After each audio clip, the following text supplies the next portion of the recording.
يا مساء الفل والياسمين على احلى متابعين في الدنيا، عاملين ايه؟ يا رب دايما تكونوا بخير. لو اول مره بتشوفيني متنسيش اللايك واشتراك في القناه وتفعيل زر الجرس وكومنت حلو منك يشجعني انزل فيديوهات اكتر. واعذروني بقى على صوتي لان انا بقالي يجي 6 ايام تعبانه جدا، ويا دوبك اللي انا النهارده ابتديت اللي انا اشم نفسي. هنعمل مع بعض النهارده حواوشي. انا كنت متبله اللحمه المفرومه وحطاها في الفريزر. كنت حاطه عليها بصل مفروم ومصفيه ميته، وحطيت التوابل ملح وكمون وفلفل اسود وبهارات لحمه. مكترتش، وحطيت عليه فصين توم مفرومين، وابتديت ان انا اقلب كل ده، وحطيت بقدونس مفروم او شبت وبقدونس وكزبره وفلفل كده متقطع قطع صغيره. بجد بيديله طعم حلو قوي. النهارده بقى هناكله بطريقه مختلفه، ولا في الفرن ولا على الطاسه، هنشويه على الفحم. بجد كان طعمه حلو جدا. طعمه فعلا مختلف. نكهه الفحم كانت في الحواوشي كانت حلوه جدا وممتازه، وما خدش وقت خالص، يا دوبك خد على ما سخن خد نص ساعه بالظبط. وعلى ما احمد كان بيشوي، احمد هو اللي كان قاعد بيشوي. كنت انا بعمل بطاطس وسلطه الطحينه. ازيكم بقى تنزلوا تدعولي لان انا بجد تعبانه جدا، واديكوا شايفين صوتي عامل ازاي. انا يا دوبك اللي انا ابتديت اللي انا اشم نفسي، بس والله لسه تعبانه. الدور دوت منتشر جدا في الجو. خلي بالكوا، انا كنت واخده بالي جدا، بس احمد كان تعبان وشكل ان انا تعديت منه، هو خف وانا خدت منه الدور. وربنا يشفي كل مريض ويرزق كل مشتاق يا رب بالذريه الصالحه. انا عايزاكم بقى تقولوا لي عملتوا اكل ايه النهارده علشان اغش منكم واعمله بكره باذن الله. عايزه اقول لكم بقى ان الحواوشي بتاعي قلب ريحه الدنيا، كان ريحته حلوه قوي.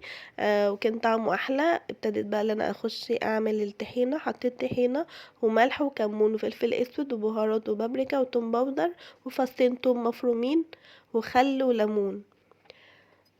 حطي البهارات اللي انت عايزاها بس ما تكتريش. وسلام بقى لو عندك كزبره مطحونه، بجد بتبقى حلوه جدا، بتدي تست حلوه قوي للطحينه. كنت عصرة ليمونة كبيرة، وابتديت ان انا انزل عليها كده بالطحينة، وحطيت عليها شوية مية بالتدريج، وابتديت ان انا اقلب لحد ما توصل للقوام اللي انا عايزاه. بعشق الطريقة بتاعة الطحينة دي بجد. فصين التوم المفرومين بيدوها طعم ويدوها في حتة تانية خالص. وجربيها وهتدعيلي. ابتدي بقى ان انا اقلبها لحد ما توصل للقوام اللي انا عايزاه. وبس كده تكون خلصت. وهنا الحواوشي يكون خلص معانا، وبجد ما خدش وقت خالص، وكان طعمه حلو جدا. هنا بقى احمد ابتدى اللي هو يقطعه. سبته بقى يقطعه كده المقاس اللي هو كان عايزه. انا كنت على طول لما متابعني يعني بعمله في الطاسه بقطعه ارباع. بس دوت علشان الشوايه وكده، وقلت علشان ما يقعش في اللحمه، ما تقعش في الفحم. حطيته زي ما هو. انا بجد يا جماعه مستغربوني قوي، يعني لما اجي اراجع على الفويس نوت اللي انا بسجلها وكده، بحس اني مش انا اللي بتكلم، يعني مش واخده على صوتي كده.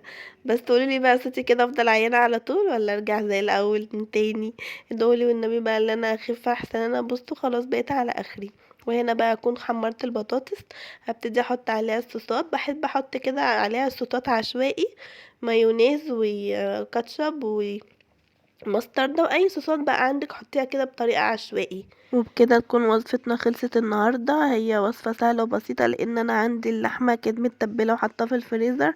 بجد لما تتبلي الحاجات قبل ما تعمليها وتشيليها فترة في الفريزر، بتبقى طعمها حلو قوي، وكمان بتسهل معاكي في الوقت. انت بتطلعيها ويا دوبك تفك، تروحي تعمليها على طول، مش لسه بقى تغسليها وتتبليها، والحاجة لما تشيليها وهي مش مغسولة، خصوصا الفراخ، بتحس اللي هي بتبقى زفرة بعد كده. بس كده، ده فيديونا النهاردة. باي باي.